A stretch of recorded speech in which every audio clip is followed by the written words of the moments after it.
Assalamualaikum warahmatullahi wabarakatuh. Perkenalkan, nama saya Rizky Bintang Fadilah dengan NPM 24782062. Dan pada video kali ini saya akan membuat video hands-on tentang praktikum 12 dari mata kuliah analisis data.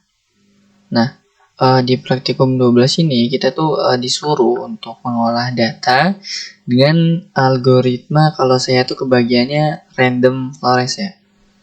Jadi data yang dipakai itu adalah World Energy Consumption, yaitu dataset yang berisi berbagai macam kayak konsumsi energi dari banyak negara ya.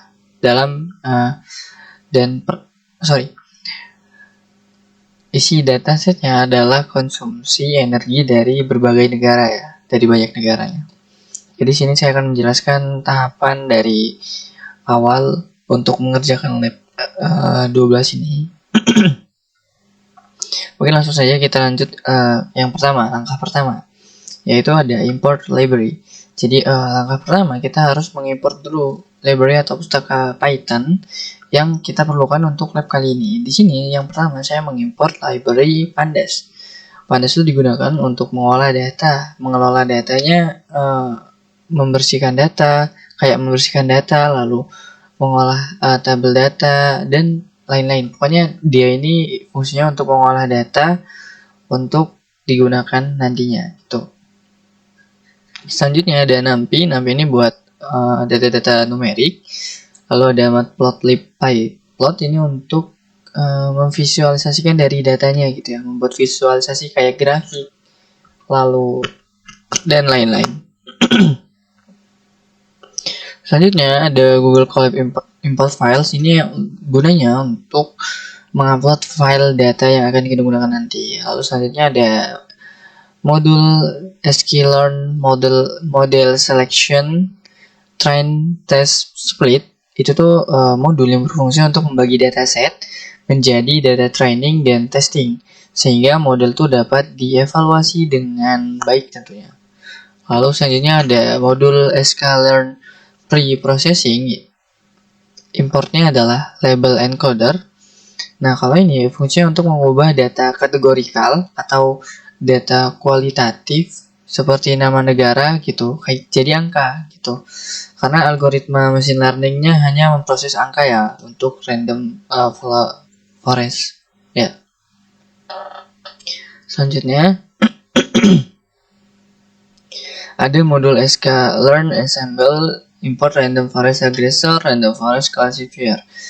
Karena saya menggunakan algoritma random forest, jadi ini merupakan model utama yang kita akan gunakan nanti. Random forest itu kan adalah algoritma ensemble yang menggabungkan banyak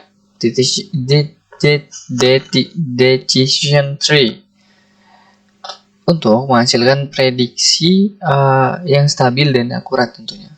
Selanjutnya ada modul sklearn inspection, permutation, importance. Kalau ini dia gunanya kurang lebih sama lah ya, kayak yang random forest. Ini gunanya untuk permutasian. Nanti data ada di tahapan bawah sini. Lalu ada sklearn metric. Jadi sklearn metric ini digunakan untuk menghitung kayak MSE, R2 score, lalu conversion metric dan lain-lain. Dan ada ROC outscore juga. Di sini saya gunakan sklearn metric untuk menghitung hal-hal tersebut gitu ya. Lanjut ke tahap yang kedua, yaitu upload dan load dataset. Jadi terlebih dahulu kita harus upload datasetnya, lalu kita periksa di dalam datasetnya itu ada apa aja. Kita periksa 5 baris pertamanya. Nah, kalau kita lihat di sini ada data nan ini ya. Artinya data ini banyak yang kosong di dalam sini. Lalu kalau untuk feature atau variabelnya ada country, year, lalu dan lain-lain ya. Ini masih banyak. Total itu, jadi total tuh ada 129 columns atau 129 fitur yang ada pada dataset ini tentunya. Jadi dataset ini kalau sekilas kita lihat dari fitur-fiturnya itu tuh ini tuh isinya konsumsi energi surya, angin, minyak, gas, dan emisi karbon tentunya. Karena di sini ada juga wind yang artinya angin kan. Lalu ada electric, ya bermacam-macam energi lah. Kurang lebih seperti itu ya. Lalu selanjutnya ini kita masuk ke pilih kolom target. Jadi kita harus menentukan target dulu, fitur mana yang akan kita gunakan. Di sini saya menggunakan variabel solar consumption. Jadi nantinya variabel ini akan kita prediksi ya ke depannya, yaitu kurang lebih jumlah energi surya dari suatu negara pada tahun-tahun tertentu gitu. Nanti kita akan prediksi ke depannya dengan solar yaitu variabel solar consumption yang kita akan prediksi ke depannya gitu. Selanjutnya masuk ke tahap pre-processing. Jadi di tahap ini kita tuh melakukan dua langkah, yaitu label encoding untuk kolom kategorikal. Jadi kolom bertipe teks kayak country misalnya, lalu ISO code itu diubah menjadi angka dengan label encoder. Lalu kedua itu mengisi missing value dengan min. Jadi nilai kosong di kolom numerik itu diisi dengan nilai rata-rata dari kolom-kolom tersebut. Ini penting ya agar model tuh nggak error dan bisa berlatih dengan baik dengan data tersebut. Selanjutnya masuk ke split data menjadi fitur dan target. Jadi di sini saya membagi data menjadi X itu sebagai fitur, lalu Y-nya itu sebagai target solar consumption. Dan setelah itu membaginya menjadi 80% data training dan 20%-nya data testing. Bisa lihat di sini. Tuh. Jadi diharapkan modelnya nanti berlatih dengan baik dengan data-data tersebut. Lalu kita masuk ke tahap berikutnya, yaitu train random forest regressor dengan OOB. Jadi model berikutnya yang saya gunakan adalah random forest regressor dengan parameter kayak n estimator. Namun lalu ada OOB score, max feature, bootstrap sama dengan true, lalu ada random state 42 ini ya. Itu merupakan parameter yang saya gunakan. Jadi sebelum masuk ke lebih dalam, apa itu random forest? Seperti yang saya jelaskan di awal tadi. Jadi random forest itu membangun banyak pohon keputusan.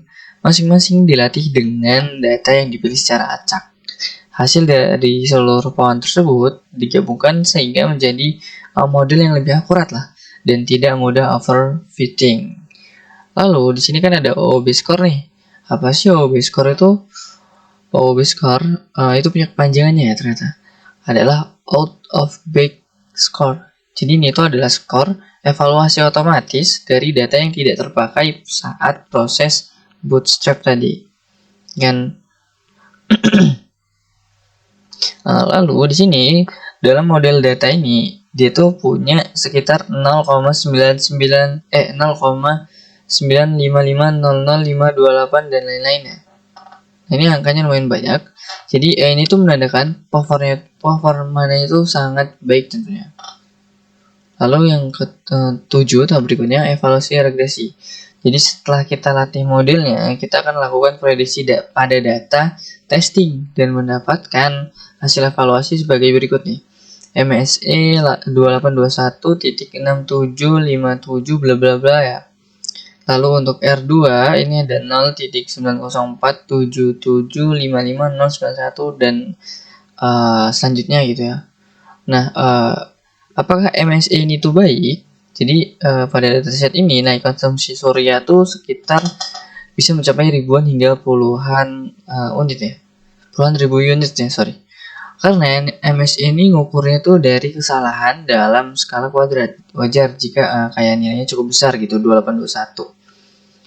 Jadi kalau yang R2 score sama dengan 0.90, jadi kita ambil 3 angka depannya aja, yang berarti pola ini tuh mampu menjelaskan 90% pola variasi data gitu. variasi data dari solar consumption tentunya. Jadi ini tuh adalah data yang sangat baik untuk model regresi. Jadi meskipun MSE-nya ini nilainya ribuan, dalam konteks dataset besar, ini nilai tersebut tuh sangat baik tentunya. Bila digabungkan dengan R2 yang tinggi, ya sekitar 0,90. Tahap berikutnya kita masuk ke fitur importance. Selanjutnya kita tuh bakal menganalisis fitur mana yang paling berpengaruh menggunakan Gini importance. Dari grafik yang terlihat, sebentar. Nah, ini ada grafik fitur importance-nya. Grafik ini menandakan kayak masing-masing variabel tuh punya apa ya, nilai yang berpengaruh gitu. Kalau dilihat di sini ada variabel yang paling sangat berpengaruh yaitu solar electricity, lalu wind electricity diikuti dengan solar constant TWH. Jadi angkanya lumayan tinggi di antara variabel-variabel lain. Ini tuh menunjukkan bahwa kapasitas produksi listrik tenaga surya dan angin sangat mempengaruhi konsumsi energi surya. Fitur energi terbarukan lainnya akan memiliki pengaruh menengah. Ya, kalau kita lihat di sini ya, nggak signifikan amat gitu. Lalu sedangkan fitur energi fosil memberikan kontribusi kecil ya, atau biofuel. Ini kecil dia kontribusinya untuk saat kita lihat di grafik fitur importance. Untuk yang selanjutnya kita masuk ke tahap permutation importance. Nah, untuk memastikan kestabilan model, kita juga perlu menghitung permutation importance. Inilah gunanya permutation importance. Jadi itu metode itu mengacak nilai suatu fitur dan melihat seberapa besar performa pada model ya saat model menurun tuh berapa besarnya gitu. Lalu kalau kita lihat di grafiknya, ini di solar electricity di mana masih ditaruh di tempat pertama tentunya dengan kontribusi yang sangat besar. Ada wind electricity, lalu ada solar constant TWH ya. Dan ketiga variabel ini tetap menjadi variabel yang penting gitu. Jadi konsisten ini tuh menunjukkan bahwa model tuh stabil dan interpretasi yang dihasilkan tuh dapat dipercaya gitu dari visualisasi tersebut. Lalu selanjutnya kita masuk ke tahap 10 yaitu kurva jumlah pohon versus OOB error. Jadi pada grafik ini tuh saya tuh menguji performa model pada berbagai jumlah pohon. Mulai dari 10 hingga 400 pohon. Tuh. 3 range ya kalau kalian bisa lihat. Sebentar, kok ini hilang?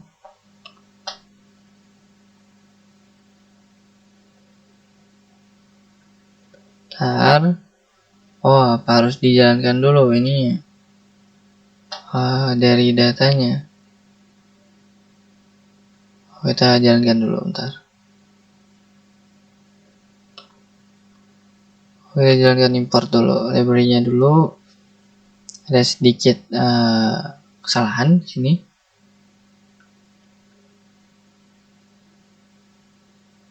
Kita jalankan dulu sebentar. Tunggu checklist.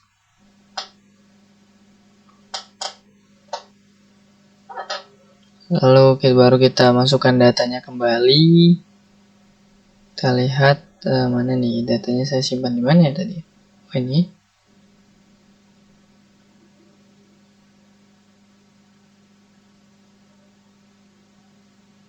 Kita tunggu sampai 100%.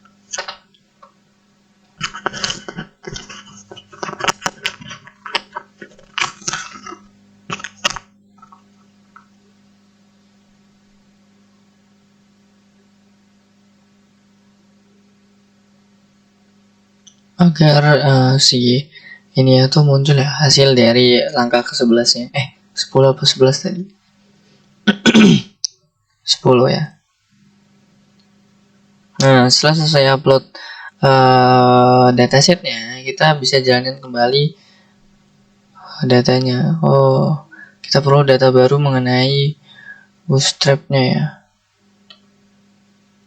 Kita harus jalankan satu persatu ternyata dari awal kembali agar datanya itu baru update gitu. Ini harusnya bisa nih. Jadi dia tuh bakal melatih modelnya dengan algoritma random forest regressor gitu. Tunggu. Setelah dilatih nanti bakal dieval tuh. Nah, fitur importance-nya tetap ya sama ya, walaupun kita jalankan ulang datasetnya. Lalu permutation importance-nya juga harusnya sama ya. Langsung kita jalankan yang 10 aja. Karena dia bakal agak lama, soalnya dia bikin visualisasinya dulu.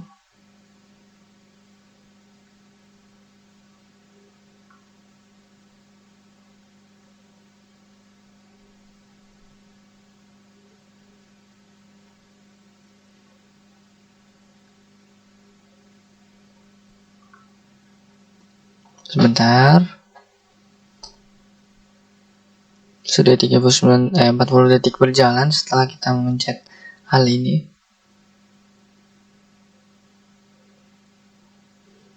Soalnya ini kan dia bakal ngebuat sebuah visualisasi, jadi mohon maaf kalau agak lama.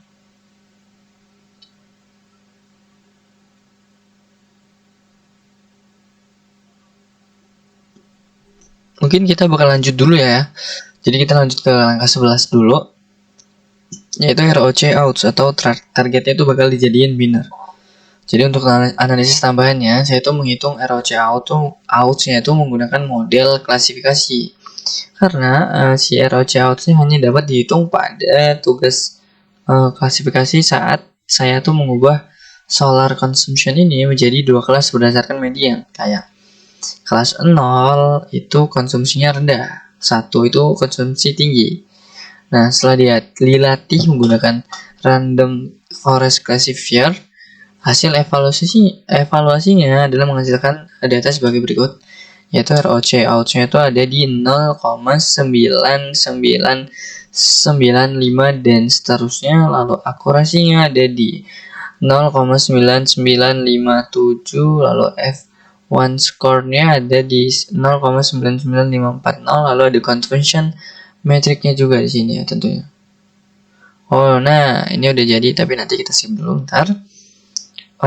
Nilai ROC outs-nya itu mendekati 1 ya kalau kita lihat. Ini tuh menunjukkan bahwa model tuh hampir sempurna dalam membedakan antara negara dengan konsumsi energi surya tinggi dan rendah. Jadi untuk akurasi dan F1 score yang sangat tinggi juga, itu menunjukkan bahwa model bekerja secara seimbang antara precision dengan recall-nya gitu. Kita balik ke tahap yang 10. Oh, ini ternyata masih belum. Kita tunggu.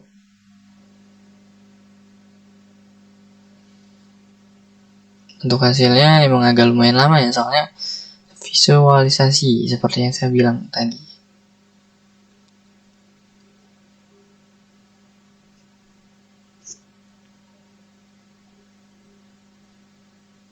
Nah, akhirnya muncul juga kurva jumlah pohon versus OOB errornya. Jadi pada grafik ini tuh saya tuh menguji performa model pada berbagai jumlah pohon, mulai dari 10 hingga 400 kan tadi ya kan. Nah, kalau kita lihat hasil grafiknya tuh menunjukkan pada 10 pohon, jadi pohon tuh yang bawah. Ya ini kita ibaratin 10 lah ya di daerah sini. Itu tuh error tuh masih cukup tinggi ya. Kalian bisa lihat OBR-nya itu masih cukup tinggi, ada di 0,075 gitu. Lalu pada 50 pohon itu turunnya drastis ya, lumayan drastis. Errornya itu menurun cukup besar, ada di bawah 0,045, ada di bawah angka itu. Lalu selanjutnya seterusnya 100 tuh 100 hingga 200 pohon itu lumayan stabil lah ya. Kenaikannya nggak begitu signifikan. Dan error yang terjadi itu sangat kecil kenaikannya. Jadi lumayan stabil sebenarnya. Jadi ya berarti model dari 100 sampai 200 ini udah termasuk model yang optimal atau sempurna gitu. Lebih seperti itu. Dan terakhir ada ROC out yang sudah saya jelaskan tadi barusan. Dan mungkin itu saja untuk video kali ini. Saya minta maaf apabila banyak kekurangan dalam pembuatan videonya. Sekian dari saya. Wassalamualaikum warahmatullahi wabarakatuh.